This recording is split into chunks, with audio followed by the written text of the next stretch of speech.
Ang mga salita ay parang isang malakas na sampal. Malamig, matigas, at walang anumang emosyon. Hindi ko siya kilala.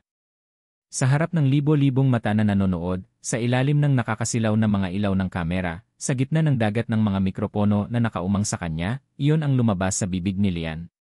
Ang kanyang Lian. Ang asawa niya. Bumagsak ang remote control mula sa nanginginig na kamay ni Ara. Tumama ito sa sementadong sahig na may mahinang kalabog, ngunit parang hindi niya iyon narinig. Ang tanging naririnig niya ay ang paulit-ulit na pag-ugong ng mga salitang iyon sa loob ng kanyang isipan. Hindi ko siya kilala. Sa maliit at kupasing screen ng lumang telebisyon sa loob ng inuupahan niyang kwarto, perpekto pa rin ang itsura ni Lian. Ang buhok niyang laging maayos, ang suot niyang mamahaling damit, ang ngiti niyang parang sanay na sanay nang humarap sa publiko. Pero ang mga mata niyang dati puno ng pagsinta kapag tumitingin sa kanya, ngayon ay blanko. Malamig. Estranghero. Pero Sir Lian, tanong ng isang reporter na pilit isinisiksik ang mikropono nito, may mga larawan na kumakalat online. Mga larawan niyo sa probinsya. Siya raw ang babaeng nag-alaga sa'yo noong naaksidente ka. Napangiti si Lian, isang ngiting hindi umabot sa kanyang mga mata. Marami akong nakikilalang fans. Marami rin ang nagpapapicture. Siguro isa lang siya sa kanila. I appreciate their support, but this rumor is getting out of hand. Wala akong asawa. At lalong hindi ko kilala ang babaeng nagngangalang Ara. Ara. Nang binanggit ni Lian ang pangalan niya, parang may kung anong tumusok sa puso ni Ara. Napahawak siya sa kanyang dibdib, pilit na humihinga. Ang hangin sa maliit na kwartong iyon ay biglang naging mabigat at nakakasakal. Napayuko siya at napatingin sa kanyang tiyan. Dahan-dahan niya itong hinaplos. Sa ilalim ng palad niya ay ang bunga ng kanilang pagmamahalan. Ang bunga ng mga pangarap na binuo nila sa tanay. Pakasalan mo ako, Ara. Dito at ngayon din eh. Ang alaala ng boses ni Lian noon, nanginginig sa excitement at pag-ibig, ay biglang sumagi sa isip niya. Nakita niya ulit ang kanilang simpleng kasal sa hardin ng mga bulaklak. Ang mga ngiti. Ang mga halik. Ang mga pangako. Babalik ako, mahal ko. Aayusin ko lang ang lahat sa Manila. Pagkatapos, ipagsisigawan ko sa buong mundo kung gaano kita kamahal. Sinungaling. Isang butil ng luha ang pumatak mula sa kanyang mata, sinundan ng isa pa, hanggang sa hindi na niya mapigilan ang pag-agos nito. Ang bawat patak ay parang asido na pumapaso sa kanyang pisngi. Ang sakit hindi niya akalain na may ganitong klase ng sakit. Isang sakit na parang unti-unting dumudurog sa bawat piraso ng kanyang pagkatao. Pinatay niya ang telebisyon. Pero kahit sa katahimikan ng kwarto, patuloy pa ring umuulit-ulit sa isip niya ang boses ni Lian. Biglang nag-vibrate ang kanyang cellphone sa ibabaw ng maliit na mesa. Tumingin siya sa screen. Unknown number. Hindi niya ito pinansin. Pagkatapos ng ilang segundo, nag-vibrate ulit ito. Isa na namang unknown number. Sunod-sunod. Walang tigil. Nagsisimula na. Nagsisimula na ang bangungot. Kasabay ng pag-vibrate ng cellphone, may kumatok sa pinto. Mahina lang sa simula. Tok, tok. Hindi kumibo si Ara. Niyakap niya ang kanyang mga tuhod, umaasang kung sino man iyon ay alis na lang. Pero lumakas ang pagkatok. Ara. Ara, nandyan ka ba? Mga press kami. Gusto lang naming magtanong. Napapikit ng mariin si Ara. Natagpuan na sila. Ang mahinang katok ay naging malakas na kalabog. Hindi na ito pakiusap kundi isang marahas na pag-atake sa kanyang huling kanlungan. Ara. Buksan mo to. Mag-usap tayo. Ara, ano ang reaksyon mo sa sinabi ni Lian? Totoo bang ipinagbubuntis mo ang anak niya? Pera lang ba ang habol mo sa Starlight Prince? Ang bawat tanong ay parang batong ibinabato sa manipis na dingding ng kanyang kwarto. At sa bawat tanong, mas lalong nadudurog ang kanyang puso. Ipinikit niya ang kanyang mga mata at tinakpan ang kanyang mga tainga. Ngunit hindi niya mapigilan ang mga boses. Tumatagos ang mga ito sa pader, sa kanyang mga kamay, at umaalingaw sa loob ng kanyang bungo. Hindi totoo eh. Bulong niya sa sarili. Isang masamang panaginip. Kailangan na niyang magising. Ngunit ang kalabog sa pinto ay napakatotoo. Ang mga sigaw ay napakatotoo. Ang sakit sa kanyang dibdib ay napakatotoo. Mas hinigpitan niya ang yakap sa kanyang tiyan, na para bang kaya nitong protektahan ang inosenteng buhay sa loob niya mula sa kalupitan ng mundo sa labas. Anak, patawarin mo si Nanay Di. Hikbi niya. Patawad kung sa ganitong gulo kita idinamay. Umiikot ang kanyang paningin. Ang mga anino sa sulok ng kwarto ay parang gumagalaw, sumasayaw, at unti-unting lumalapit sa kanya. Ang hangin ay tila nauubos. Hindi siya makahinga. Pakiramdam niya ay lumiliit ang mga pader, dinidiin siya, sinasakal siya. Sinubukan niyang tumayo, ngunit ang kanyang mga binti ay parang naging gulaman. Wala na siyang lakas. Ang bigat ng kataksilan at kahihiyan ay humihila sa kanya pababa. Napahawak siya sa dingding para masuportahan ang sarili, ngunit dumulas lamang ang kanyang mga daliri. Dahan-dahan siyang napaupo sa sahig. Ang malalakas na sigaw at kalabog sa labas ay unti-unting humina, hindi dahil tumigil sila, kundi dahil humihina na rin ang kanyang pandinig. Nagiging isa na lamang itong malayo at nakakabinging ugong. Ang huli niyang nakita ay ang madilim na screen ng telebisyon sa kanyang harapan, isang blangkong salamin na sumasalamin sa wasak niyang hinaharap. At ang huli niyang narinig ay isang malakas na kalampag. Ang tunog ng sirang kandado ng pinto. At pagkatapos, isang ganap na kadiliman. Bago ang kadiliman, mayroong liwanag. Bago ang pagkabigo, mayroong pag-asa. Sa kanyang pagkawala ng malay, ang isip ni Ara ay hindi nahulog sa kawalan. Sa halip, ito'y lumipad pabalik. Pabalik sa simula ng lahat. Lions Yi, flashback. Ang huling naaalala niya ay ang nakakabaliw na tunog ng mga sirena sa likuran niya, ang mabilis na pagtibok ng kanyang puso, at ang desperadong pagpihit niya sa manibela. Kailangan niyang makatakas. Makatakas mula sa gulo. Makatakas mula kay Katrina. Pagkatapos ay ang nakakabinging tunog ng bumabaluktot na metal, ang pagtilapon, at ang sakit. Pagmulat niya ng mata, ang una niyang naramdaman ay ang katahimikan. Isang katahimikang hindi niya narinig sa loob ng maraming taon. Walang sigaw ng fans, walang utos mula sa staff, walang ingay ng syudad. Tanging huni lang ng mga ibon at ang amoy ng lupa at mga bulaklak. Nakahiga siya sa isang simpleng papagnakawayan. Ang silid ay gawa sa kahoy, at sa bintana ay tanaw niya ang hardin na puno ng mga pinakamagagandang bulaklak na nakita niya sa buong buhay niya. May narinig siyang mahinang paggalaw. Dahan-dahan niyang ipinihit ang kanyang ulo at doon niya siya nakita. Isang babae. Nakaupo ito sa isang silya sa tabi niya, nagbabasa ng libro. Ang sikat ng araw mula sa bintana ay tumatama sa kanyang mukha, nagbibigay dito ng isang malambot na sinag. Mayroon siyang simpleng kagandahan, mahaba at itim na buhok, mga matang parang mga bituin, at isang aura ng kapayapaan. Nang maramdaman nitong gising na siya, dahan-dahan itong nag-angat ng tingin. Ngumiti ito sa kanya, isang ngiting nagpagaan sa lahat ng sakit na nararamdaman niya. Gising ka na pala, sabi nito sa isang mahinahong boses. Kamusta ang pakiramdam mo? Hindi siya nakasagot. Sa mundo niyang puno ng pagkukunwari, ang sinseridad sa mga mata ng babaeng ito ay parang isang baso ng malamig na tubig sa isang taong nauuhaw. Sino ka? Nasaan ako? Hirap niyang tanong. Ako si Ara. Nakita kita sa gilid ng kalsada, may malay pero sugatan. Dinala kita rito sa bahay namin sa Tanay. Lumapit ito at inabutan siya ng isang basong tubig. Ano nga palang pangalan mo? Biglang bumalik sa isip niya ang lahat. Ang gulo. Si Katrina. Ang media. Hindi siya pwedeng maging silayan dito. Hindi pa. Jay, sagot niya. Jay ang pangalan ko. Aras Yi, flashback.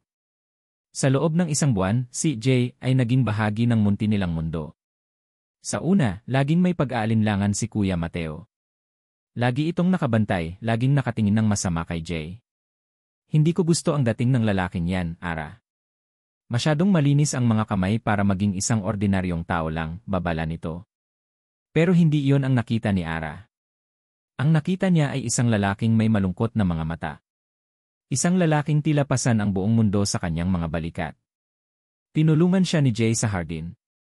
Sa una, halatang hindi ito sanay sa mabibigat na gawain. Ang pagbubuhat ng lupa at pagdidilig ng mga halaman ay malinaw na bago sa kanya. Ngunit hindi ito sumuko. Araw-araw, masigasig siyang natututo. At sa bawat paglubog ng araw, nakikita ni Ara ang unti-unting pagbabago sa kanya. Ang tensyon sa kanyang mga balikat ay naglalaho. Ang lungkot sa kanyang mga mata ay napapalitan ng kislap. Ang mga pilit niyang ngiti ay nagiging totoong halakhak. Isang gabi, habang nakaupo sila sa labas, sa ilalim ng kalangitan na puno ng bituin, kinuha ni Jay ang lumang gitara ni Kuya Mateo. At nagsimula siyang tumugtog. Ang musika na lumabas mula sa gitara ay hindi pamilyar kay Ara. Iyon ay isang himig na malungkot ngunit puno ng pag-asa. Pagkatapos kumanta si Jay. Ang boses niya parang agos ng ilog, malinaw at nakakakalma. Iyon ang gabing unang nahulog ang loob ni Ara. Pagkatapos ng kanta, tumingin ito sa kanya. Para sa iyo yon, mahina niyang sabi. Lumipas ang mga araw na puno ng mga simpleng sandali na nag-iwan ng malalim na marka sa puso ni Ara. Ang sabay nilang pagluluto ng hapunan. Ang paglalakad nila sa tabi ng ilog. Ang mga kwentuhan nila tungkol sa mga pangarap, ang pangarap niyang palagyin ang kanilang flower farm, at ang pangarap nitong maging malaya. Hanggang sa isang hapon, habang nag-aayos sila ng mga rosas, hindi sinasadyang nasugatan ni Ara ang kanyang daliri. Agad na lumapit si Jay, puno ng pag-aalala. Hinawakan nito ang kanyang kamay at dahan-dahang ginamot ang sugat. Ang paghawak nito sa kanyang kamay ay iba. May kuryenteng dumaloy sa kanilang dalawa. Nagtama ang kanilang mga mata, at sa sandaling iyon, alam ni Ara na pareho sila ng nararamdaman.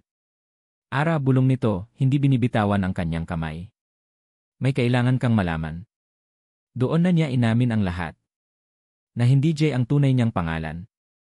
Na siya si Layan, ang sikat na mga awit. Ikinuwento niya ang tungkol sa pressure ng kasikatan, sa pagiging kontrolado, sa pakiramdam na parang nakatira siya sa isang gintong hawla. Hindi nagulat si Ara. Sa kaibuturan ng kanyang puso, matagal na niyang nararamdaman na hindi ordinaryong tao si Layan. Pero wala siyang pakialam. Hindi si Layan na artista ang minahal niya, kundi si Jay na natutong magtanim ng bulaklak sa tabi niya. Kahit sino ka pa, Lian, ikaw pa rin ang Jay na nakilala ko, sagot niya, hinigpitan ang hawak sa kamay nito. Sa gabing iyon, sa ilalim ng buwan, naganap ang kanilang unang halik. Isang halik na naglalaman ng lahat ng hindi nila masabi na salita. Isang pangako. Ngunit ang paraiso nila ay hindi nagtagal. Isang tawag mula kay Katrina ang gumising sa kanila sa katotohanan. Kailangan na niyang bumalik sa Manila. Nakita ni Ara ang pagbabalik ng takot sa mga mata ni Lian. Ang takot na minsan na niyang nakitang nawala. Habang nag-impact ito, umiiyak si Ara sa isang sulok. Ayaw niyang matapos ang lahat. Ayaw niyang bumalik ito sa mundong iyon. Lumapit si Lian sa kanya. Pinunasan nito ang kanyang mga luha.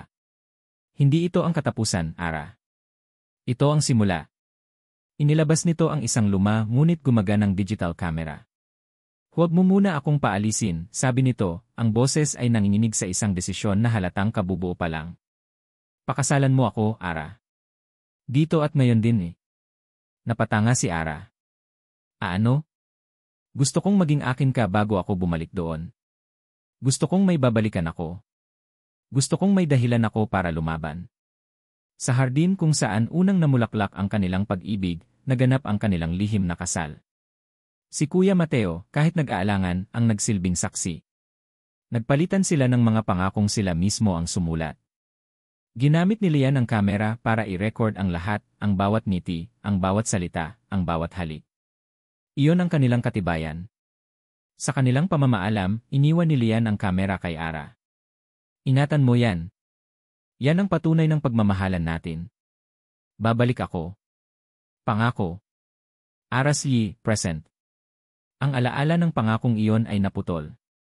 Nagmulat si Ara ng mga mata. Ang una niyang nakita ay ang mukha ng kanyang Kuya Mateo, puno ng galit at pag-aalala. Ara! Ara, gising!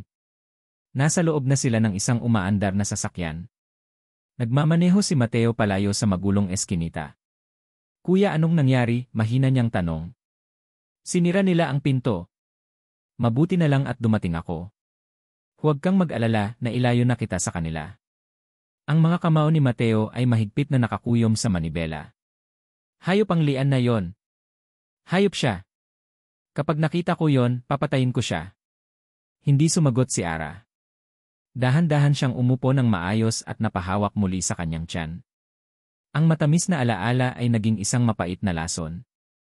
Ang bawat pangako ay naging isang kasinungalingan. Tumingin siya sa bintana, sa mga ilaw ng syudad na mabilis na lumilipas. Isang buwan lang ang nakalipas mula nang lisanin niya ang tanay, bitbit ang balita ng kanilang anak at ang pag-asang bubuin nila ang kanilang pamilya. Ngayon, heto siya, tumatakas, wasak at mag-isa. Ang biyahe ay tila walang katapusan. Bawat metro na inilalayo sila ng lumang pick-up truck ni Mateo mula sa eskinita ay parang isang hakbang palayo sa isang masamang panaginip.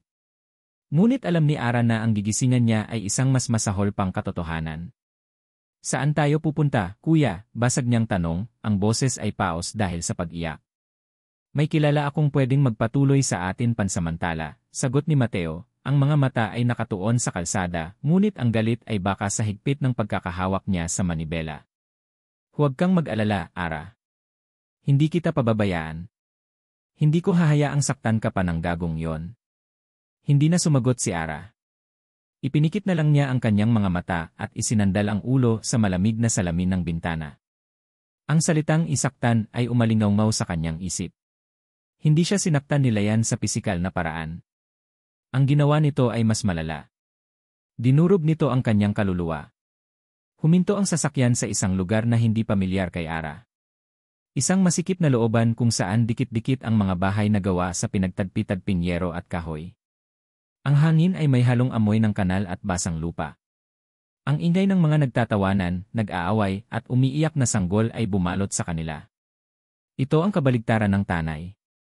Ito ang impyerno.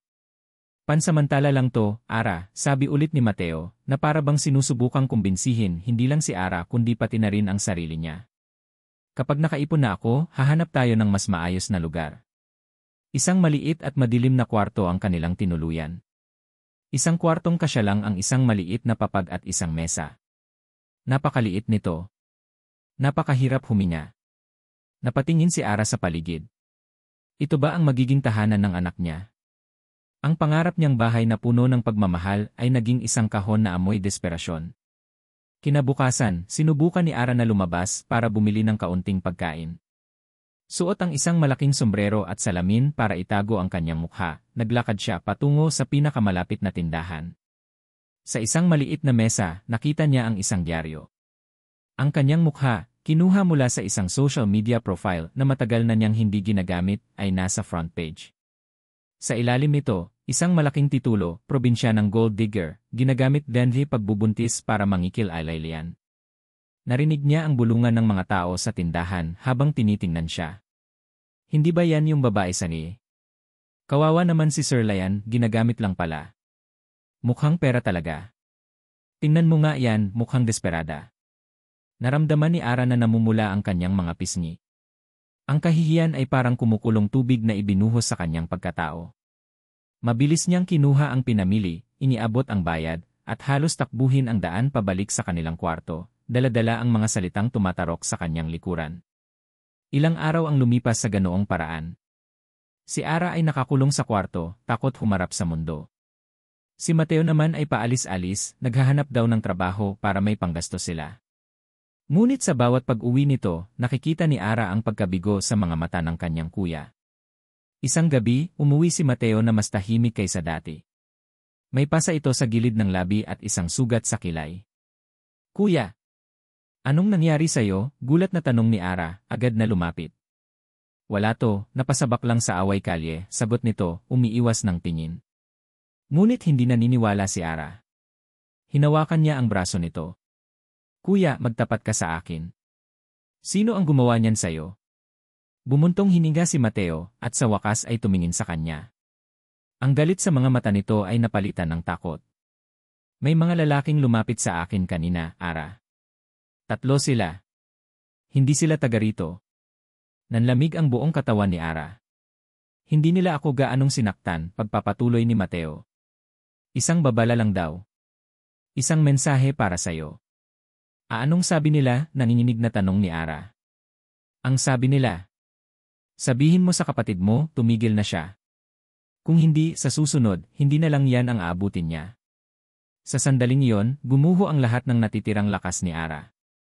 Hindi na lang ito tungkol sa kanya. Hindi na lang ito tungkol sa durog niyang puso. Damay na ang pamilya niya. Ang Kuya Mateo niya na walang ibang ginawa kundi protektahan siya ay nasa panganib na dahil sa kanya. Umiyak siya. Isang iyak na puno ng takot at pagsuko. Kuya, umuwi ka na sa tanay, sabi niya sa gitna ng mga hikbi. Umalis ka na rito. Ligtas ka doon. Ako na lang ang haharap dito. Hindi kita iiwan, Ara. Hindi kailanman. Pero mapapahamak ka dahil sa akin. Ayokong mangyari iyon, Kuya. Please, Ning. Kinagabihan, habang natutulog si Mateo, hindi mapakali si Ara. Ang bigat sa kanyang dibdib ay parang isang malaking bato na unti-unti siyang nilulunod.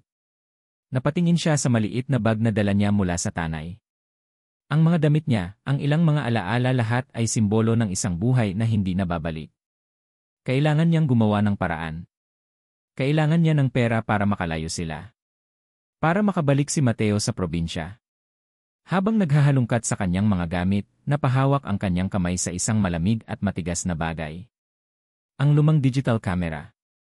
Ang iniwang alaala ni Lian. Ang simbolo ng lahat ng kasinungalingan. Isang ideya ang pumasok sa isip niya. Pwede niya itong ibenta. Siguradong may halaga pa ito. Ang perang mapagbebentahan ay sapat na para sa pamasahe ni Mateo. Ngunit bago niya ito bitawan, bago niya tuluyang burahin ang huling piraso ni Lian sa kanyang buhay, isang hindi maipaliwanag na pagnanasa ang bumalot sa kanya. Ang makita siya. Ang makita ang ngiti niya noong mga panahong totoo pa ang lahat. Ang marinig ang boses niya noong sinasabi pa nitong mahal siya. Isang huling pagkakataon. Isang huling sulyap sa paraisong nawala. Nanginginig ang mga kamay niya habang binubuksan ang kamera. Pinindot niya ang play button at sa maliit na screen, bumalik ang mga larawan ng kanilang masasayang araw. At sa huli may isang video file. Hinaplos niya ang screen at pinindot ito. Nanginginig ang mga kamay ni Ara habang pinipindot ang play button. Ang maliit na screen ay umilaw at ang unang lumabas ay ang mukha ni Lian. Ang mukha ni Lian noong mga panahong ang mga ngiti nito ay para lamang sa kanya. Unang tumambad sa kanya ang isang maikling video ng Hardin. Ang mga bulaklak na alaga niya. Pagkatapos ay lumitaw si Kuya Mateo, nakasimangot habang inaayos ang ilang silyang kawayan. At pagkatapos naroon na sila.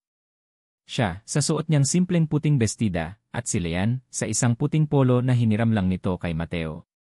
Magkahawak ang kanilang mga kamay. Ako, si Lian, ay nangangakong mamahalin ka, iingatan, at poprotektahan sa abot ng aking makakaya.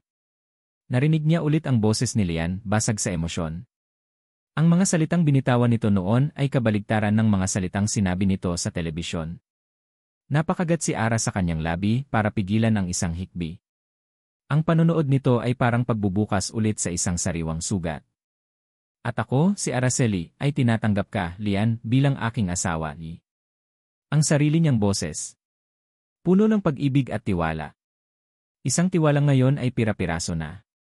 Nagpatuloy ang video. Ang palitan nila ng mga singsing na gawa sa pinilipit na damo. Ang halik. Ang tawa. Ang mga luhang dulot ng kaligayahan. Isang perpektong sandali na nakakulong sa isang malamig na piraso ng teknolohiya. Nang matapos ang seremonya, akala ni Ara ay tapos na rin ang video. Ngunit hindi. Nagpatuloy ito. Ang sumunod na eksena ay kinagabihan na. Nakaupo sila sa sahig ng maliit na kubo, magkatabi, at may isang bote ng mumurahing alak sa kanilang harapan. Ang kamera ay nakapatong sa isang mesa, nakatutok sa kanila, tila nakalimutang patayin. Lasing na sila sa pag-ibig at bahagya na ring may tama ng alak. Nakasandal ang ulo ni Ara sa balikat ni Lian. Ang saya-saya ko, Ara, narinig niyang sabi ni Lian, ang boses ay malambing at halos pabulong. Sa buong buhay ko, ngayon lang ako naging ganito kasaya. Ngayon lang ako naging totoo. Hinaplos ni Lian ang kanyang buhok. Dito lang. Dito lang sa tabi mo ako nagiging ako. Sa Manila para akong nasa isang malaking entablado. Bawat galaw, bawat salita, may script. Nakakapagod pala. Tumingala si Ara sa kanya. Pwede ka namang manatili na lang dito. Isang mapait na ngiti ang gumuhit sa labi ni Lian. Uminom ito mula sa baso.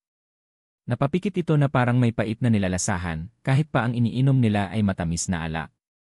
Hindi ganoon kadali, mahal ko, sagot nito, ang boses ay puno ng isang pagod na hindi pa naririnig ni Ara dati. Hawak niya ako sa leg, Ara. Si Katrina.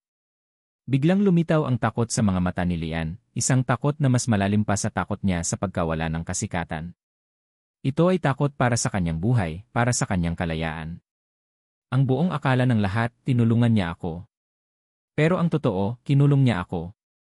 Mula sa damit na isinusuot ko, sa mga kantang inaawit ko, hanggang sa mga taong dapat kong kausapin, lahat kontrolado niya. Huminga ito ng malalim. Kahit yung aksidente, hindi iyon simple. Tumakas ako noon, Ara. Tumakas ako sa isang gulo na siya mismo ang gumawa. At ginamit niya yon laban sa akin. Tumingin si Lian diretsyo sa kamera, na parabang nakikita niya ang hinaharap. Ang kanyang mga mata ay naging desperado, puno ng isang pagnanasang halos masira ang kanyang puso.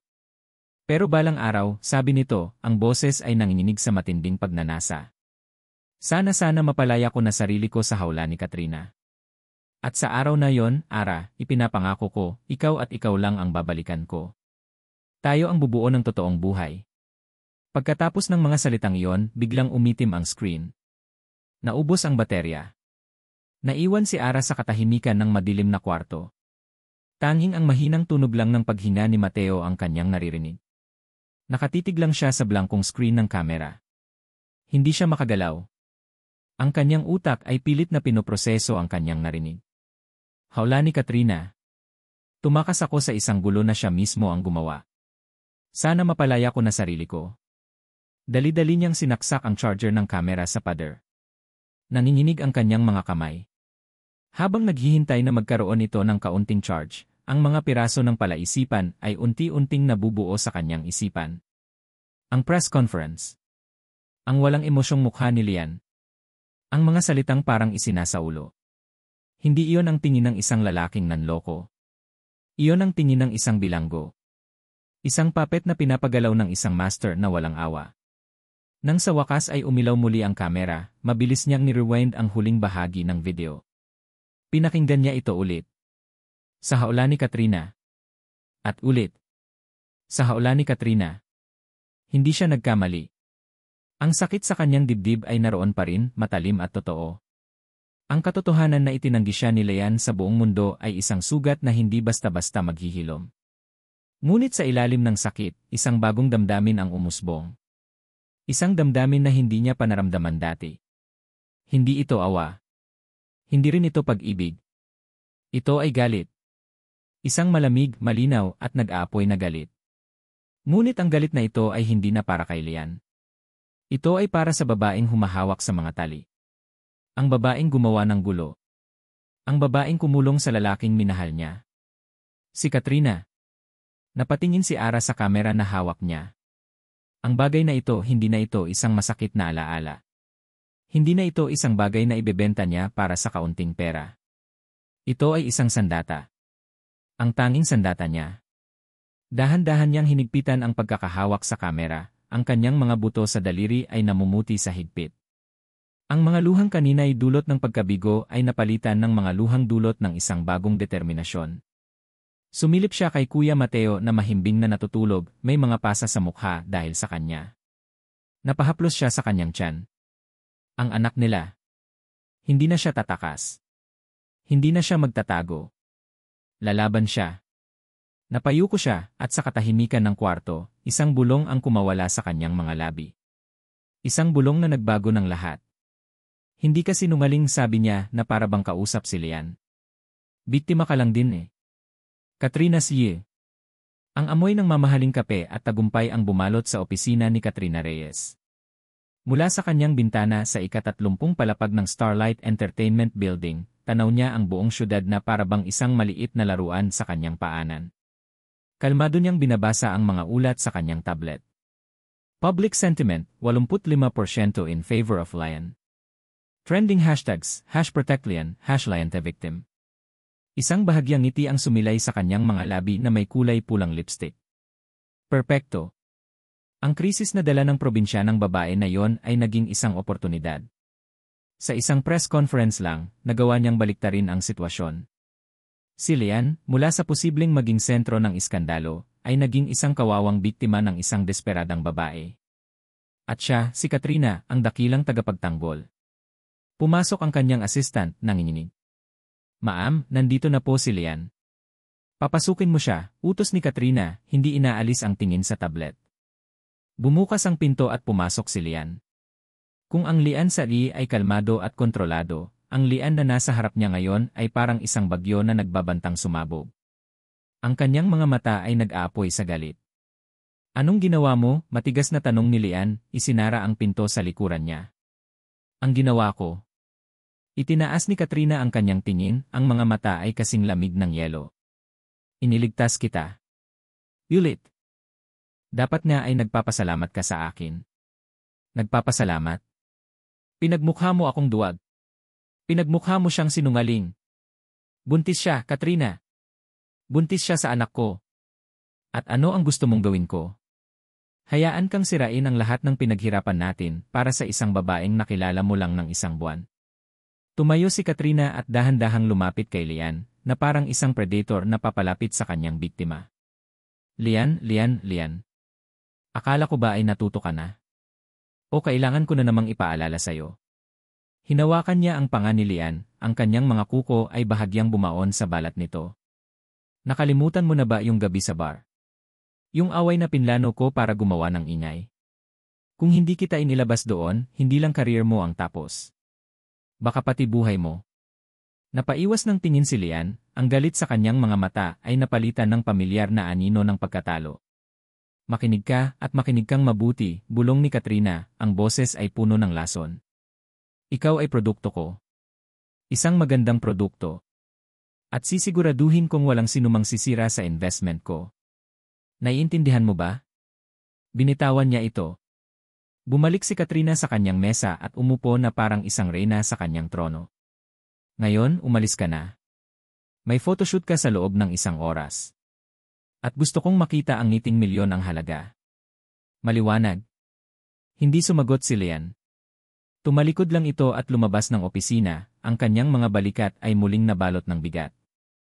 Naiwang mag-isa, umiti ulit si Katrina. Isang tagumpay na naman. Ngunit ang ngiti niya ay biglang nawala nang tumunog ang kanyang private line. Ma'am, sabi ng boses sa kabilang linya, isang private investigator na matagal na niyang tauhan. May problema tayo. May isang maliit na blog na nagsisimulang maghalongkat. Isang Rico's Corner. At ayon sa source ko, nagtatanong siya tungkol sa'yo. Nawala ang ngiti sa mukha ni Katrina. Rico. Salazar. Opo, ma'am. Siya nga. Hanapin mo ang blogger na yan. At hanapin mo yung babae. Alamin mo kung nasaan sila. At kapag nalaman mo ipaalam mo sa akin. Lian Yu. Ang penthouse unit ni Lian ay parang isang kulungan na gawa sa salamin at bakal. Malawak, mamahalin, ngunit malamig at walang buhay. Ibinagsak niya ang kanyang sarili sa isang leather na sofa. Ang mga salita ni Katrina ay umuulit-ulit sa kanyang isip. Ang kanyang pagiging sunod-sunuran. Ang kanyang kaduwagan. Kinuha niya ang isang burner phone na itinago niya sa ilalim ng unan. Ang tanging koneksyon niya sa labas ng mundo ni Katrina. Sinubukan niyang tawagan ang numero ni Ara, pero gaya ng dati, hindi ito matawagan. Malamang ay pinalitan na nito ng SIM. Desperado, binuksan niya ang isang social media app gamit ang isang peking account. Ang kanyang newsfeed ay puno ng mga post tungkol sa iskandalo. Ang mga komento ay walang awa. Grabe, ang kapal ng mukha ng babae. Kawawang Lian. Halatang ginagamit lang. Sana makulong yang gold digger na yan.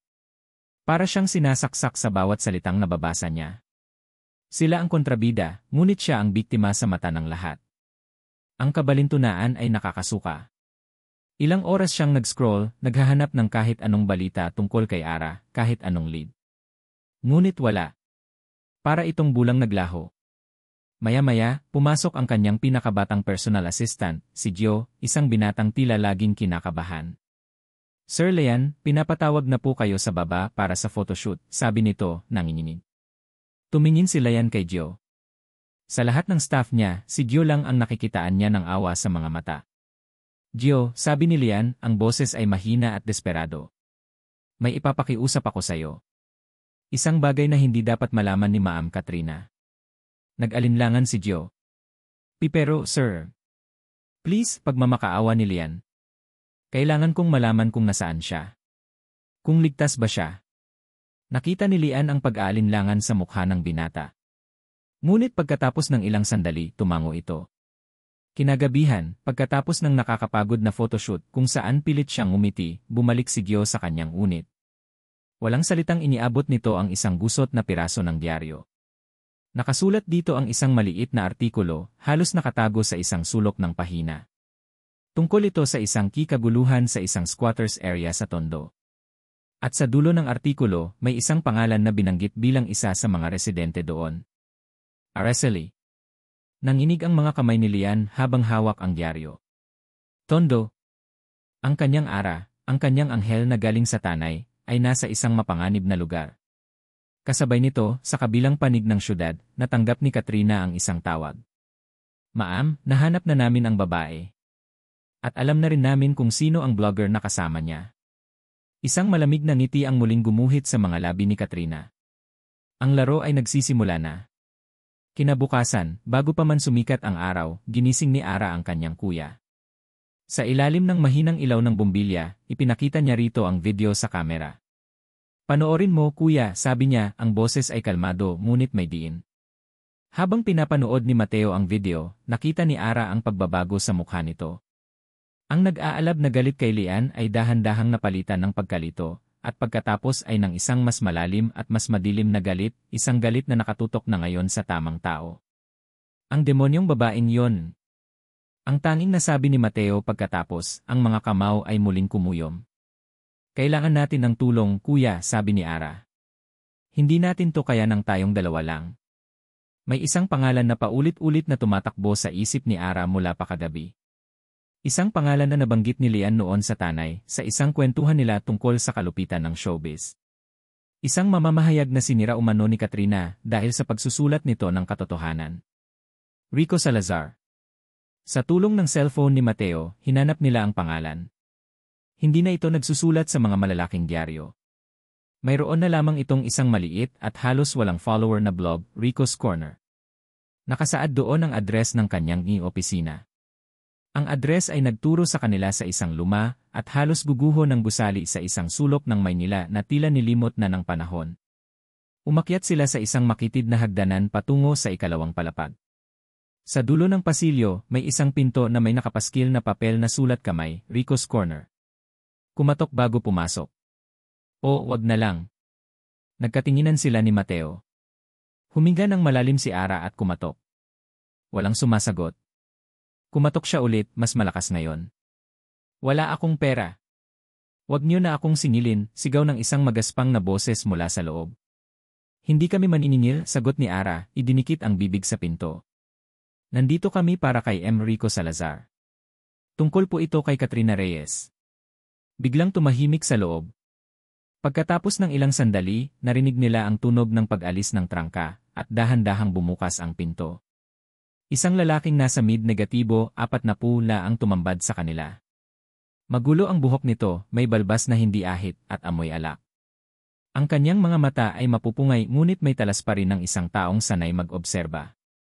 Napatingin ito kay Ara mula ulo hanggang paa. Ikaw yung nasa diaryo, sabi nito, walang anumang emosyon. Yung probinsyana. Ako nga po, sagot ni Ara, hindi na tinag sa tingin nito. Anong kailangan nyo sa akin? Kung gusto niyong ibenta ang kwento nyo, sa ibang periodista kayo pumunta. Wala akong pambayad, sabi ni Rico, akmang isasara muli ang pinto. Mabilis na hinarang ni Mateo ang pinto. Makinig ka muna. Ngunit umiling lang si Rico. Wala akong pakialam sa drama nyo ni Lian. Tapos na ako sa showbiz. Lalo na kung may kinalaman dyan si Katrina. May pait sa boses niya nang banggitin ang pangalan. Sinubukan ko na siyang labanan noon. Alam niyo kung anong nangyari. Nawalan ako ng trabaho. Nawalan ako ng pamilya. Nawalan ako ng lahat. Kaya kung ako sa inyo, umuwi na lang kayo sa probinsya nyo bago pa mahuli ang lahat. Tumalikod na ito. Alam ni Ara na ito na ang huling pagkakataon niya. May patunay ako, mahinang sabi ni Ara. Huminto si Rico, ngunit hindi lumingon. May patunay ako na hindi lang si Lian ang biktima niya, pagpapatuloy ni Ara. Ang boses ay mas lumakas, puno ng paninindigan. May patunay ako na siya ang may hawak sa lead ng lahat. Dahan-dahang lumingon si Rico, ang kanyang mga mata ay puno ng pagdududa. Salita lang yan. Sa mundo ni Katrina, walang halaga ang salita. Ang kailangan mo ay ebidensya na hindi niya kayang itanggi. Hindi na nagsalita si Ara. Dahan-dahan niyang inilabas ang kamera mula sa kanyang bag, lumapit siya kay Rico at walang sabi-sabing iniabot ito. Napakunot ang noo ni Rico. Kinuha niya ang kamera at pinindot ang play button. Pinanood niya ang video ng kasal, ang mukha ay walang pagbabago. Ngunit nang dumating na sa bahagi kung saan nag-uusap sina Lian at Ara, nakita ni Ara ang pagbabago sa postura ni Rico. Tumindig ito ng tuwid. Ang pagiging lasing nito ay tila biglang nawala. Ang kanyang mga mata ay nanliit, nakatutok sa maliit na screen. Narinig niya ang boses ni Lian. Sa hawla ni Katrina. Paulit-ulit na pinanood ni Rico ang bahaging iyon. 3 beses. 4. 5. Pagkatapos, tumahimik siya. Ibinalik niya ang kamera kay Ara. Ngunit nang mag-angat siya ng tingin, ibang tao na ang nakita ni Ara. Ang mapupungay at pagod na mga mata ay wala na. Ang napalitan dito ay ang mga mata ng isang mangangaso na sa wakas ay natagpuan muli ang kanyang biktima. Ang apoy na matagal nang pinatay ni Katrina ay muling nag-alab, mas maliwanag at mas mapanganib. Tumingin siya kay Ara, isang tingin ng paggalang at pagkilala. Ilang taon kong hinintay ito, sabi ni Rico, ang boses ay mahina ngunit puno ng bakal. Ilang taon akong naghintay ng isang basag sa pader na itinayo niya. Humarap siya sa kanila, hindi na isang talunang lasenggo, kundi isang general na handa nang pumunta sa giyera. Pababagsakin natin siya. Katrina Siye. Ang umaga ni Katrina ay nagsimula gaya ng dati, isang tasa ng itim na kape, isang tablet na nagpapakita ng pagtaas ng stocks ng Starlight Entertainment, at ang kasiyahang dulot ng pakiramdam na siya ang reyna ng kanyang kaharian. Ang issue tungkol sa probinsyana ay halos patay na. Ang usapan tungkol sa blogger na si Rico Salazar ay isang maliit na aberya lang, isang lamok na kailangan lang pakiusapan na huwag gumawa ng ingay. Madali lang iyon. Lahat ay may presyo. Ngunit ang kapayapaan niya ay biglang nasira nang pumasok ang kanyang head of public relations, si Cynthia, na namumutla at hingal na hingal. Ma'am Katrina, sabi ni Cynthia, nanginginig ang boses. Kailangan niyo pong makita to. Ipinakita ni Cynthia ang kanyang cellphone. Isang artikulo mula sa isang pamilyar na blog. Rico's Corner. Ang pamagat ay simple lang, ngunit nakakakilabot, ang mga lihim na itinatago ng isang kamera. Hindi nito binanggit ang pangalan ni Lian o ni Ara. Wala itong litrato. Puro salita lang. Ngunit ang mga salitang ginamit ni Rico ay parang mga patalim na maingat na inihasa. Paano kung ang isang kwento ay may dalawang mukha, simula ng artikulo? Paano kung ang itinuturing nating biktima ay isa ring bilanggo? At ang itinuturing nating kontrabida ay isa lang piyesa sa isang mas malaking laro? Nagpatuloy ang artikulo sa pagtalakay sa mga lihim na naire-record, mga pangakong binibitiwan kapag walang kamera ng media, at mga pag-amin na ginagawa sa ilalim ng buwan sa isang lugar na malayo sa kislap ng syudad. Nagtapos ito sa isang tanong na nakabitin sa hangin. Sino ang tunay na may hawak ng script? At ano ang mangyayari kapag ang isang nakalimutang video ay biglang lumabas sa entablado? Ano to? Malamig na tanong ni Katrina, kahit na nararamdaman na niya ang unti-unting panlalamig sa kanyang sikmura. Kumakalat na po online, ma'am, sagot ni Cynthia. Wala pang pangalan na binabanggit pero nag-ugnay na ang mga tao. Nag-umpisa na pong mag-trending ang hashhawla ni Katrina. Isang salita lang ang umalingaw sa isip ni Katrina. Hawla. Ang salitang iyon. Impossible. Walang sinumang nakakaalam. Hanapin mo si Rico Salazar. At hanapin mo yung babae. Ngayon na, sigaw ni Katrina, ang kanyang pagkakalma ay biglang naglaho. Ibinato niya ang tablet sa pader at ito'y nabasag tulad ng kanyang kapayapaan. Sa buong araw, para siyang isang tigre na nakakulong sa kanyang opisina, pabalik-balik sa paglalakad. Ang blog post, kahit walang direktang ebidensya, ay naghasik ng isang bagay na mas mapanganib kaysa sa katotohanan, duda. Pinatawag niya si Lian sa kanyang opisina. Anong alam mo rito? Tanong niya, idinuldol ang cellphone na nagpapakita ng blog post sa mukha ni Lian. Tiningnan ito ni Lian, at sa isang kisap mata, nakita ni Katrina ang isang kislap sa mga mata nito, isang kislap ng pag-asa. Ngunit mabilis itong nawala, napalitan ng pamilyar na maskara ng pagiging blanco. Wala akong alam dyan, sagot nito. Pinagmasdan siya ni Katrina. Pinag-aralan niya ang bawat galaw nito. Siguraduhin mo lang, Lian. Dahil kung malaman kong may kinalaman ka rito. Hindi na niya tinapos ang sasabihin. Hindi na kailangan. Kinahapunan, dumating ang tawag na hinihintay niya mula sa kanyang private investigator. Ma'am, natunton namin ang pinagtataguan ni Rico Salazar. Ngunit pagdating namin doon, wala na sila. Malinis ang lugar. Walang kwenta, sigaw ni Katrina. Paano ang babae? Ang pamilya niya. Sinusubukan pa po naming hanapin ang kapatid. Pero si Ara parang naglaho na po talaga. Hindi sila pwedeng maglaho. Pagkatapos ng tawag, napaupo si Katrina sa kanyang silya, ang kanyang isip ay tumatakbo ng mabilis. Kailangan niyang maunahan sila. Kailangan niyang kontrolin muli ang naratibo. Ngunit paano? Maya-maya, isang delivery man ang pumasok sa lobby ng Starlight Entertainment, may dalang isang maliit na package para sa kanya. Isang simpleng brown envelope na walang anumang pangalan ng nagpadala. Nang buksan ito ng kanyang staff, isang bagay lang ang laman. Isang litrato. Iniabot ito kay Katrina. Sa litrato, nakita niya si Lian at si Ara magkatabi, nakangiti. Ang suot nila ay ang mga damit na nakita niya sa mga kumalat na larawan noon. Ngunit iba ito. Sa likuran nila, nakatayo ang kapatid ni Ara, at sa kamay ni Lian, may isang bagay na gawa sa damo na isinusuot nito sa daliri ni Ara. Hindi ito isang ordinaryong larawan. Ito ay isang larawan ng kasal. Walang sulat. Walang mensahe. Tanging ang litrato lang. Isang tahimik na pagbabanta. Isang patikim sa kung ano ang kaya nilang ilabas. Naramdaman ni Katrina ang isang emosyon na matagal na niyang hindi naramdaman. Isang emosyon na kinamumuhian niya ng higit sa lahat. Takot. Ngunit ang takot ni Katrina Reyes ay mabilis na nagiging galit.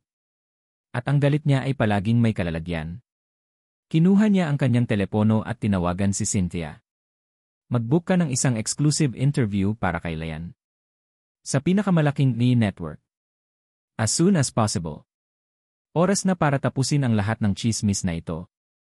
Minsan at para sa lahat. Kung gusto nilang maglaro, pagbibigyan niya sila. Ngunit sa laro ni Katrina, siya lang ang laging nananalo.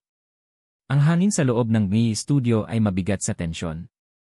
Ang mga kamera ay nakaayos na. Ang mga ilaw ay nakakasilaw. Ang mga audience sa loob ng studio ay tahimik na naghihintay.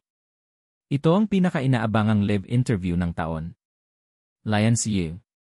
Nakaupo si Lian sa dressing room, pinupunasan ng isang makeup artist ang kanyang noo na pinagpapawisan.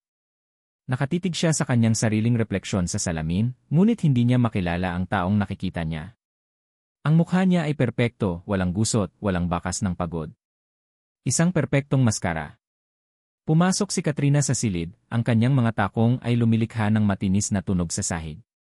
Handa ka na ba? Tanong nito, inaayos ang kwelyo ng kanyang mamahaling damit. Tandaan mo ang mga pinag-usapan natin. Stick to the script. Walang emosyon. Walang pag-aalinlangan. Tumango lang si Lian, hindi nagsasalita. Sa loob ng nagdaang mga araw, sinubukan niyang hanapin si Ara. Nagpahanap siya kay Gio. Ngunit wala. Para silang naglaho. Ang tanging alam niya ay ang blog post ni Rico at ang litratong natanggap ni Katrina. May plano sila. Ngunit ano? Lian, nakikinig ka ba? Tumingin siya kay Katrina sa pamamagitan ng salamin. Mabuti. Dahil pagkatapos ng gabing ito, lahat ng ito ay matatapos na. Ang pangalan mo ay malilinis at ang babaeng iyon ay babalik sa probinsya kung saan siya nararapat. Ngumiti ito. At ikaw, babalik ka sa pagiging bituin ko. Nang lumabas si Katrina, napapikit si Lian. Bituin ko? Hindi. Hindi na. Pagod na siyang maging bituin ng iba. Pagod na siyang mabuhay sa isang kasinungalingan. Hindi niya alam kung ano ang plano ni Ara at Rico, ngunit sa kaibuturan ng kanyang puso, nagpasya na siya. Ano man ang mangyari ngayong gabi, hindi na siya magsisinungaling. Haharapin niya ang katotohanan kahit na anong kapalit nito. 5 minutes, Sir Lian, sabi ng isang staff sa pinto. Tumayo si Lian. Huminga ng malalim. Ito na. Aras Yi. Sa isang maliit at ligtas na apartment na inayos ni Rico, nakaupo si Ara sa harap ng isang laptop. Katabi niya si Rico at si Kuya Mateo. Ang screen ay nagpapakita ng live stream ng interview. Handa ka na ba? Tanong ni Rico, ang kanyang mga mata ay nakatutok sa screen, ngunit ang tanong ay para kay Ara. Nanginginig ang mga kamay ni Ara. Hinawakan niya ang kanyang tiyan. Ang maliit na buhay sa loob niya ang nagbibigay sa kanya ng lakas. Tumingin siya sa mukha ni Lian sa screen. Ang kanyang asawa. Ang kanyang kaaway. Ang kanyang kapwa-biktima. Tumango siya. Handa na po. Ang kontak natin sa loob ay naghihintay na lang ng signal, sabi ni Rico, itinuro ang isang technician sa GE Studio na palihim na nakikipag-ugnayan sa kanila gamit ang isang chat API. Sa huling tanong, kapag ibinato na ng host ang pangalan mo, doon natin ito ipapasok. Paano kung hindi nila itanong, nag-aalalang sabi ni Mateo. Itatanong nila, sagot ni Rico, may kumpiyansa sa kanyang boses. Ito ang dahilan kung bakit may interview. Ito ang grand finale na plinano ni Katrina. Hindi lang niya alam na iba ang magiging bida sa pagtatapos. Live interview. Nagsimula ang interview. Ang host, isang veteranang mamamahayag na kilalang palaban, ay hindi nag-aksaya ng oras. Lian, maging prangka tayo, sabi ng host. Ang buong bansa ay nag-uusap tungkol sa isang babae na nagngangalang Araceli. Siya ba ay isang fan lang? O mayroon bang mas malalim na ugnayan? Sumunod si Lian sa script, gaya ng inutos ni Katrina. Ang mga sagot niya ay kalmado, sanay at walang emosyon. Ngunit sa likod ng mga mata niya, nakikita ni Ara ang isang digmaan. Sa backstage, nakangiti si Katrina. Perpekto. Lahat ay umaayon sa plano. Hanggang sa dumating ang huling tanong. Ang tanong na didiin sa huling pako sa kabaong ng issue. So, Lian, para maging malinaw sa lahat at para matapos na ang lahat ng espekulasyon, sabi ng host, nakatingin ng diretsyo sa kamera. Kilala mo ba si Araceli? Sa loob ng control room, nag-type si Rico sa chat app. Isang salita lang. Ngayon, Sa safe house, napahawak si Ara sa kamay ng kanyang kuya. Diyos ko, tulungan niyo po kami. Sa studio, huminga ng malalim si Lian. Tumingin siya sa kamera, handang sabihin ang katotohanan. Ngunit bago pa man niya maibuka ang kanyang bibig, isang bagay ang nangyari. Ang malaking G-screen sa likuran ng host na nagpapakita ng logo ng show ay biglang nag-flicker. Pagkatapos ay namatay. At pagkatapos, umilaw muli. Ngunit hindi na logo ang nakalagay dito. Isang video. Ang video ng kanilang kasal sa Tanay. Narinig ng buong studio, ng buong bansa, ang boses ni Lian. Ako, si Lian, ay nangangakong mamahalin ka, iingatan, at poprotektahan. Ang lahat ng tao sa studio ay napako sa kanilang kinaupuan. Ang host ay napanganga. Ang mga kamera ay mabilis na lumipat mula sa screen, patungo sa gulat na mukha ni Lian, at pagkatapos ay sa audience. Sa backstage, nanlaki ang mga mata ni Katrina. Anong nangyayari? Putulin niyo yan! Putulin niyo ang broadcast, sigaw niya. Ngunit huli na ang lahat. Ang video ay nagpatuloy. Ang palitan ng sing-sing. Ang halik. At ang pinakamatinding pasabog. Ang eksena sa kubo. Ang pag-amin ni Lian. Ang kanyang boses, basag at puno ng sakit, ay umalingaw sa buong studio at sa milyon-milyong tahanan. Sana mapalaya ko na sarili ko sa hawla ni Katrina. Isang nakabibinging katahimikan ang bumalot sa buong studio. Ang hininga ng lahat ay tila nahinto. Ang tanging maririnig lang ay ang mahinang ugong ng mga ilaw. Sa malaking screen, ang video ay nag-loop pabalik sa huling mga salita. Sa hawla ni Katrina. Ulit. Sa hawla ni Katrina. Ang mga salita ay parang isang hatol na paulit-ulit na ipinapahayag. Ang kamera ng network, na parang may sariling isip, ay dahan-dahang lumipat mula sa screen. Hindi ito pumunta kay Lian. Hindi rin ito pumunta sa host. Ito ay nag-zoom in. Nakatutok ito sa backstage, kung saan nakatayo si Katrina Reyes, ang mukha ay hindi na maipinta. Ang kanyang perpektong kolorete ay hindi maitago ang pamumutla ng kanyang balat. Ang kanyang mga mata, na laging puno ng kapangyarihan at kontrol, ay ngayon ay naglalaman ng isang bagay na hindi pa nakikita ng publiko sa kanya, purong, hindi na nasasala na pagkabigla at takot. Ang reyna ay hubad sa harap ng kanyang kaharian. Sa sandaling iyon, bumalik ang ingay sa studio. Isang alon ng bulungan, pagtataka, at sigawan. Ang mga cellphone ng audience ay sabay-sabay na itinaas, nagre-record. Ang mga reporter sa media section ay nagkakagulo, sumisigaw ng mga tanong. Anong ibig sabihin ito? Katrina, totoo ba to? Lian, magsalita ka. Sa gitna ng kaguluhan, nakatayo lang si Lian. Ngunit hindi na siya ang puppet. Ang mga mata niya sa unang pagkakataon sa entablado ay malinaw. Tumingin siya diretsyo sa kamera sa milyon-milyong taong nanonood. Hindi na niya kailangang magsalita. Ang video na ang nagsalita para sa kanya. Samantala, sa ligtas na apartment, magkayakap sina Ara at Kuya Mateo. Tumutulo ang luha sa mga mata ni Ara, ngunit hindi na ito luha ng sakit. Ito ay luha ng kalayaan. Nakatingin si Rico sa screen, isang maliit at mapait na ngiti ang nasa kanyang mga labi. Ang hustisya, kahit gaano katagal, ay dumadating. Bumalik ang broadcast sa studio. Ang screen sa likuran ay naging itim. Ngunit ang imahe ng mukha ni Katrina, gulat, talunan, at biglang naging ordinaryo, ay nakatatak na sa isipan ng lahat. Ang gabi ay hindi pa tapos, ngunit ang laro ay tapos na. Checkmate. Ang sumunod na 24 na oras ay isang unos. Ang video na ipinalabas sa live television ay hindi lang isang alon, ito ay isang tsunami na winasak ang lahat ng nasa daanan nito. Ang unang bumagsak ay ang social media. Ang hashtag na #hawla ni Katrina ay naging #1 trending topic sa buong mundo. Ang mga larawan ni Katrina na may mga rehas na bakal sa mukha ay kumalat na parang apoy. Ang mga dating tagahanga ni Lian na tumawag kay Ara na gold digger ay sabay-sabay na nag-post ng kanilang mga paumanhin, pinalitan ang kanilang galit ng awa at suporta. Pagkatapos bumagsak ang merkado. Sa pagbubukas ng Philippine Stock Exchange kinabukasan, ang presyo ng stocks ng Starlight Entertainment ay bumulusok pababa. Ang mga mamumuhunan, na dati tiwalang-tiwala sa pamumuno ni Katrina, ay sabay-sabay na nagbenta ng kanilang mga shares, takot na maiwan sa isang lumulubog na barko. Ang imperyo na binuo ni Katrina sa loob ng 2 dekada ay nagsimulang magpakita ng mga bitak sa loob lamang ng ilang oras. Ngunit ang pinakamatinding dagok ay hindi pera o opinyon ng publiko. Ito ay ang paglabas ng ibang mga biktima. Isang retiradong aktres ang nag-post ng isang mahabang sulat sa kanyang social media account, ikinukwento kung paano siya binlockmail ni Katrina para lisanin ang showbiz noong nasa tuktok siya ng kanyang karera.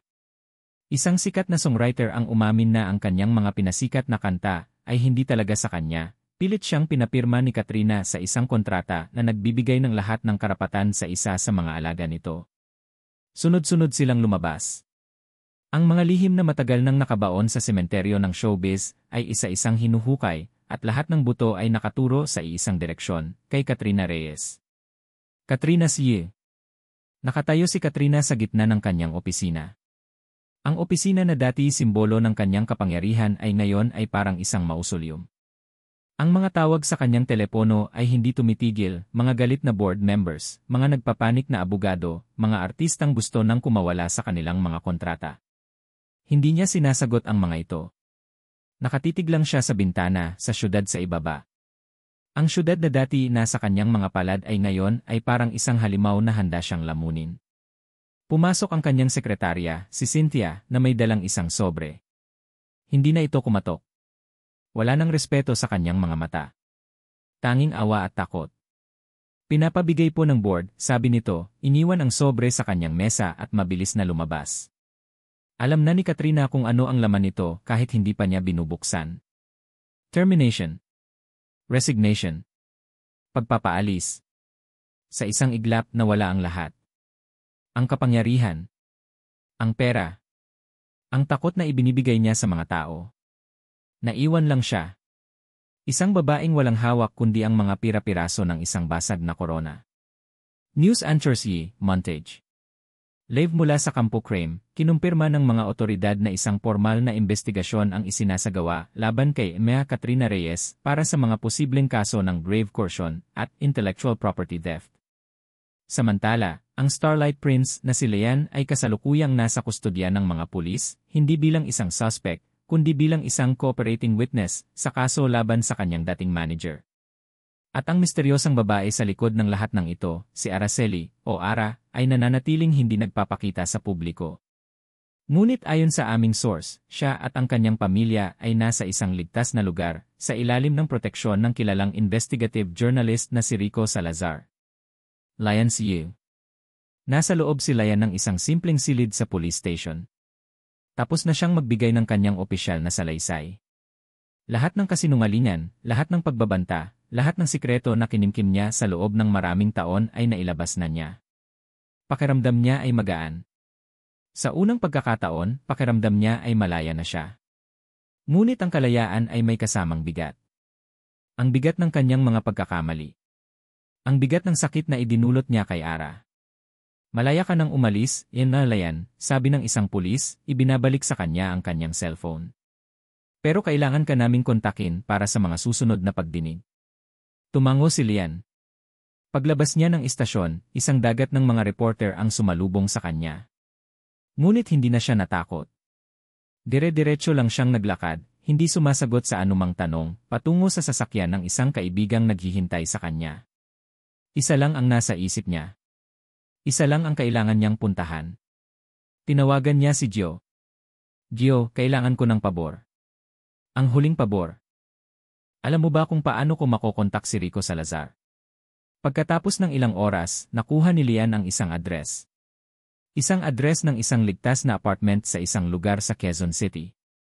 Habang nasa biyahe, ang puso ni Lian ay kumakabog ng mas mabilis kaysa noong haharapin niya ang buong mundo mas nakakatakot ito. Ang harapin ang isang taong sinaktan mo ng lubusan. Huminto ang sasakyan sa harap ng isang simpleng apartment building. Umakyat siya sa hagdan, ang bawat hakbang ay mas mabigat kaysa sa nauna. Nang makarating siya sa tapat ng pinto, huminto siya. Huminga siya ng malalim. Itinaas niya ang kanyang kamay, nanginginig. At kumatok. Isang katok lang. Mahina. Puno ng pag-aalinlangan at pagsisisi. Naghihintay siya. Ang bawat segundo ay parang isang oras. Pagkatapos, narinig niya ang tunog ng pag-ikot ng seradura. At dahan-dahang bumukas ang pinto.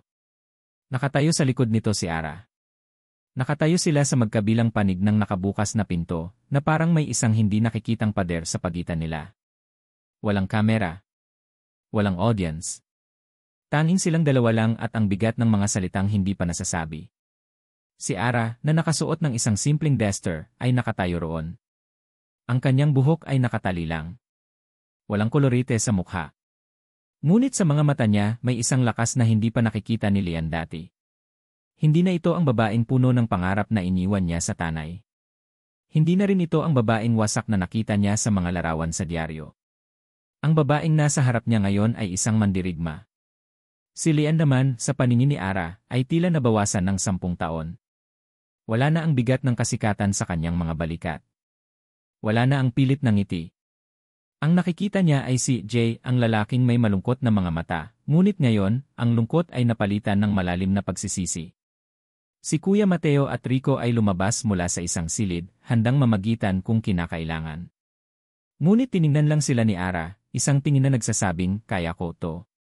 Tumango ang dalawa at dahan-dahang bumalik sa silid, iniwang bahagyang nakaawang ang pinto. Pwede ba akong pumasok? Basag ni Lian sa katahimikan, ang boses ay halos pabulong. Hindi sumagot si Ara. Tumabi lang siya para bigyan ito ng daan. Pumasok si Lian sa maliit na sala. Umupo siya sa isang dulo ng sofa, at si Ara naman sa kabilang dulo, pinapanatili ang distansya sa pagitan nila. Ang katahimikan ay mabigat, puno ng mga alaala ng masasayang araw at ng sakit ng kataksilan.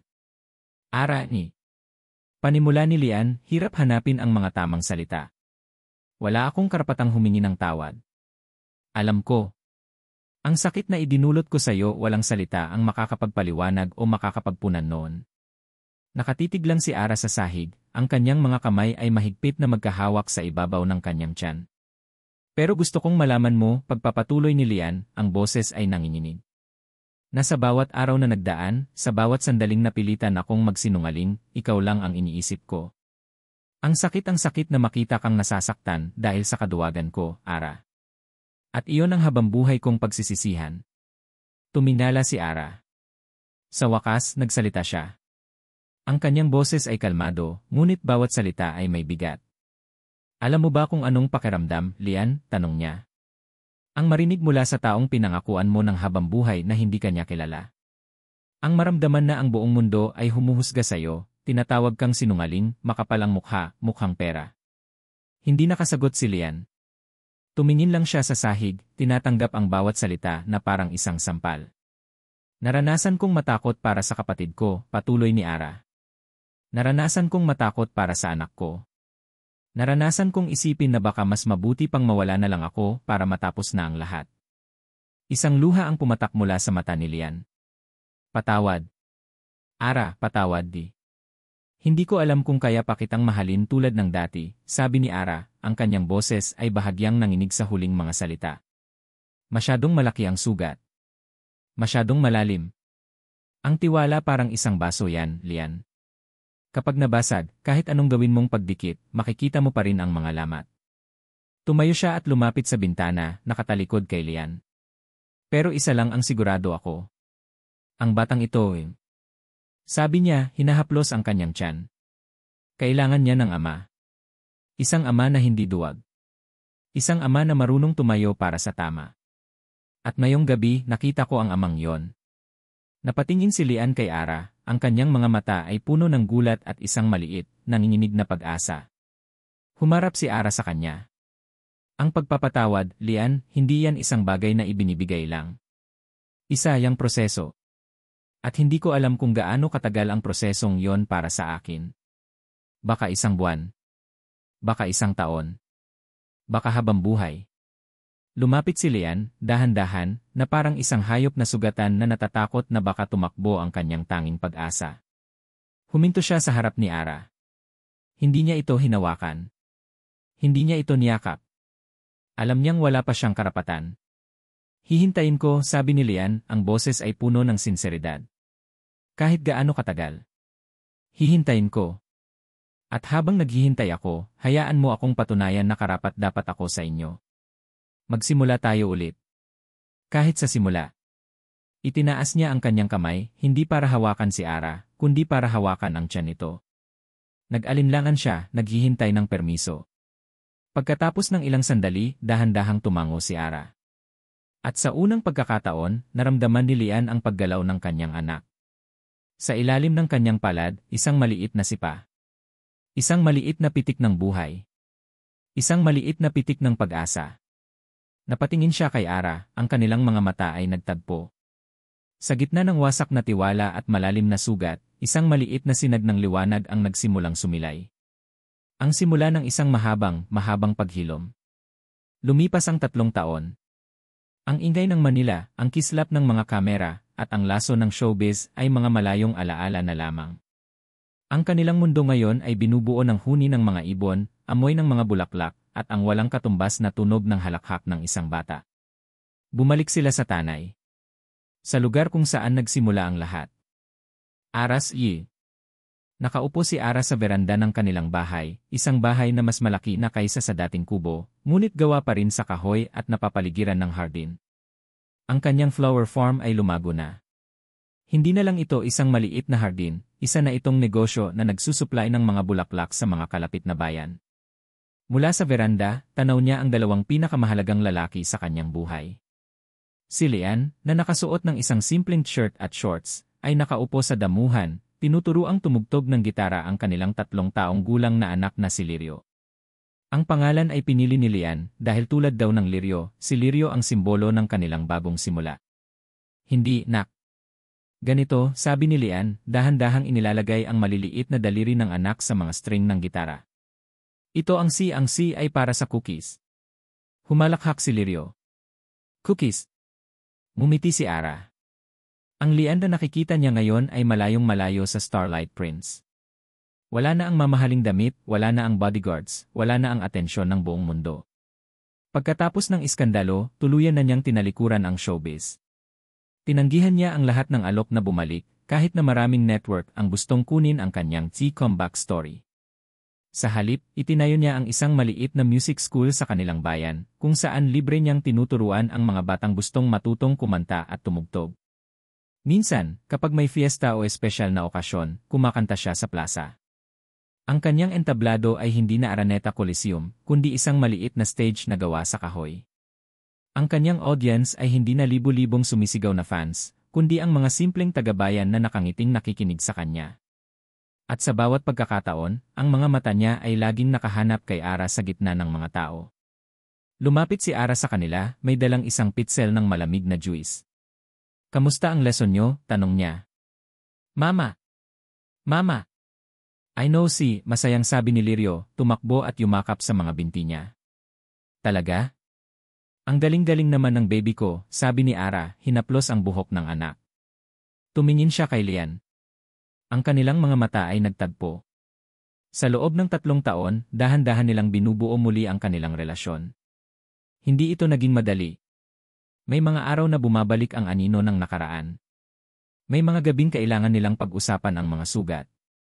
Ngunit ang pagpapatawad, natutunan ni Ara, ay isang desisyon na ginagawa araw-araw.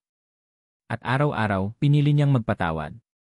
Dahil araw-araw, ipinapakita ni Lian na karapat-dapat siya sa pangalawang pagkakataon. "May sulat para sa'yo," sabi ni Ara, iniabot kay Lian ang isang sobre. Napakunot ang noo ni Lian. Galing ito sa isang sikat na record label sa Manila. Binuksan niya ito at binasa. Napangiti siya ng bahagya at umiling. "Ano yan?" tanong ni Ara. "Inaalok na naman nila ako ng recording contract," sagot ni Lian. "Isang album daw. Sila na ang bahala sa lahat." "Anong sinabi mo?" "Ang sabi ko, salamat, pero masaya na ako sa pagiging ahente ng nanay mo," biro ni Lian, tumutukoy sa pagiging taga-deliver niya ng mga bulaklak ni Ara sa bayan. Nagtawanan sila. Iyon ang musika ng kanilang tahanan ngayon. Hindi ang mga kantang nasa number 1, kundi ang simpleng tunog ng kanilang tawanan. Kinagabihan, habang natutulog na si Lirio, magkatabi silang nakaupo sa veranda, pinapanood ang mga bituin. "Naaalala mo ba?" tanong ni Lian, hinawakan ang kamay ni Ara. "Ganito rin tayo dati. Sa ilalim ng mga bituin." Sagot ni Ara. "Pero iba na ngayon. Mas mabuti ba?" Tumingin si Ara sa mga mata ni Lian. Ang mga mata na dati puno ng lungkot, pagkatapos ay ng pagsisisi, at ngayon ay puno na ng kapayapaan. Hinawakan niya ang pisngi nito. Mas totoo. Hinalikan siya ni Lian. Isang halik na hindi na naglalaman ng desperasyon o pangako, kundi ng isang tahimik na katiyakan. Isang halik na nagsasabing narito na sila. Nakauwi na sila. Mula sa radyo sa loob ng bahay, biglang tumugtog ang isang pamilyar na kanta. Ang isa sa mga lumang kanta ni Lian noong kasikatan pa niya. Nagkatinginan sila at mumiti. Hindi na nila pinatay ang radyo. Ang nakaraan ay bahagi na nila. Hindi na ito isang multo na kinatatakutan, kundi isang aral na nagpatatag sa kanila. Sumandal si Ara sa balikat ni Lian. Pinagmasdan nila ang hardin na naliligo sa liwanag ng buwan. Ang hardin kung saan nagsimula, nagwakas, at muling nabuhay ang kanilang pag-ibig. "Nandito na tayo sa wakas," bulong ni Ara. Sa tahanan. Rico's U. Ang opisina ni Rico Salazar ay hindi na nasa isang luma at halos guguho ng gusali. Ngayon, ang Rico's Corner ay isa ng lehitimong online news agency na may maliit ngunit dedikadong staff na matatagpuan sa isang disenteng gusali sa Quezon City. Ang amoy ng alak ay napalitan na ng amoy ng bagong timplang kape at ng papel mula sa mga dokumento. Nakatayo si Rico sa tabi ng bintana, pinagmamasdan ang mga sasakyan sa ibaba. 3 taon na ang nakalipas mula sa gabing iyon, ang gabing binago nila ang laro. Ang Katrina Scandal, gaya ng tawag dito ng media, ang naglagay sa kanyang blog sa mapa. Ngunit hindi ang kasikatan ang nagpapatuloy sa kanya. Ito ay ang misyon. Sir Rico, tawag ng isa sa kanyang mga batang staff, isang masigasig na journalism graduate. "May package po para sa inyo." Wala pong pangalan ng nagpadala. Napakunot ang noo ni Rico. Pamilyar ang eksena. Kinuha niya ang makapal na brown envelope. Mas mabigat ito kaysa sa sobrang naglalaman ng litrato noon. Pumasok siya sa kanyang pribadong opisina at isinara ang pinto bago ito buksan. Ang laman nito ay hindi litrato. Ito ay isang koleksyon ng mga dokumento, mga bank statement, at isang maliit na VSU flash drive. Sa ibabaw ng mga papel, may isang maikling sulat, na sulat kamay sa isang simpleng papel. "Leandro Salazar. Hindi mo ako kilala. Ngunit kilala kita. Isa ako sa mga taong matagal na nanahimik sa Starlight Entertainment. Isa ako sa mga nakakita sa lahat ng kabulukan, ngunit walang lakas ng loob na magsalita. Ang ginawa mo 3 taon na ang nakalipas ay nagbigay sa amin ng pag-asa. Ngunit ang pagbagsak ni Katrina Reyes ay simula pa lamang. Ang sistema na nilikha niya ay may mga ugat na mas malalim kaysa sa inaakala ng lahat. Si Katrina ay nasa kulungan na. Ngunit ang mga kasosyo niya, ang mga taong kasabwat niya sa kanyang mga panloloko, ay malaya pa rin. Sila ngayon ang nagpapatakbo ng mga anino sa industriya. Ang mga dokumentong ito ay patunay ng kanilang mga kasalanan. Ang EGC na iyan ay naglalaman ng mga recording ng kanilang mga usapan. Galing ito sa mga secret file ni Katrina, mga file na ginamit niya para i-blackmail sila. Ito ang kanyang insurance policy. Ngayon, sayo na ito. Hindi ko na kailangan pang sabihin sayo kung ano ang gagawin dito. Patuloy mo lang ang iyong ginagawa. Maging boses ka pa rin para sa mga walang boses. Isang nagpapasalamat na kaluluwa. Binasa ni Rico ang sulat ng 2 beses. Pagkatapos, isa-isa niyang tiningnan ang mga dokumento. Mga pangalan ng mga maimpluwensyang tao. Mga politiko. Mga negosyante. Mga kasunduang ginawa sa dilim. Napangiti siya. Isang ngiting hindi na mapait, kundi puno ng apoy. Kinuha niya ang kanyang telepono at nag-dial. Ara. Rico to, bati niya nang may sumagot sa kabilang linya. Rico. Napatawag ka. Kamusta? Ang boses ni Ara ay masaya at kalmado. Sa likuran, narinig ni Rico ang halakhak ng isang bata. Mabuti naman ako. Kayo? Kamusta ang prinsipe niyo dyan? Heto, sinusubukang sirain ang gitara ng tatay niya, biro ni Ara, at narinig ni Rico ang tawa nito. Seryoso, okay kami. Masaya. Tahimik. Good. I'm glad to hear that, sinserong sabi ni Rico. Gusto ko lang mangamusta. Nag-usap pa sila ng sandali. Tungkol sa flower farm, tungkol sa music school nila yan. Tungkol sa mga simpleng bagay. Bago ibaba ang telepono, nagsalita si Ara. Rico, salamat ulit ha. Sa lahat. Walang anuman, Ara. Kayo ang nagsimula. Tinapos ko lang. Pagkatapos ng tawag, sumandal si Rico sa kanyang silya. Tumingin siya sa mga dokumento sa kanyang mesa. Isinaksak niya ang EFSV sa kanyang laptop. Daan-daang audio files ang lumitaw. Napabuntong hininga siya. Ang laban para kina Ara at Lian ay tapos na. Sila ay maligaya na sa kanilang paraiso. Karapat-dapat sila doon. Ngunit ang laban niya. Ang laban para sa katotohanan. Tumingin si Rico sa kanyang keyboard. Ang kanyang mga daliri ay handa nang mag-type. Ngumiti siya. Ang laban ay hindi pa tapos. At dito nagtatapos ang kwento ni Ara at Lian. Maraming salamat sa inyong walang sawang pagsubaybay at pakikinig sa bawat kabanata ng kanilang paglalakbay. Mula sa matamis na pagsisimula sa hardin ng Tanay, hanggang sa mapait na pagsubok sa magulong syudad ng Manila, at sa wakas, sa kanilang pinakahihintay na bagong simula. Habang isinusulat ko ang kwentong ito, naramdaman ko ang bawat sakit, bawat pagkabigo, at bawat munting tagumpay ni Ara at Lian. Nais kong lumikha ng isang kwento na hindi lamang tungkol sa kilig at pag-ibig, kundi tungkol din sa lakas ng isang taong bumabangon mula sa pagkakalugmok. Isang kwento na nagpapakita na ang tunay na kalaban ay hindi laging ang ibang tao, kundi minsan, ang sarili nating mga takot.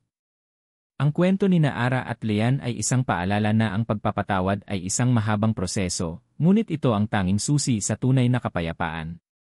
Ito ay isang paalala na ang katotohanan, gaano man kasakit, ang siyang laging magpapalaya sa atin sa huli. At higit sa lahat, ito ay isang paalala na ang tunay na tahanan ay hindi isang lugar, kundi ang puso ng mga taong tunay na nagmamahal sa atin. Sana ay may naiwan na aral at inspirasyon sa inyong mga puso ang kwentong ito. Ngayon, nais ko namang marinig ang inyong kwento. Ano ang pinakapaborito ninyong bahagi? Sino ang karakter na pinakanakaugnay sa inyo? Huwag kayong mag-atubiling iwanan ang inyong mga saloobin at komento. Bawat isa sa mga ito ay mahalaga at nagbibigay sa akin ng lakas upang patuloy na lumikha ng mga kwentong tatatak sa inyong mga puso. Muli, mula sa kaibuturan ng aking puso, maraming salamat. Hanggang sa ating susunod na kwento.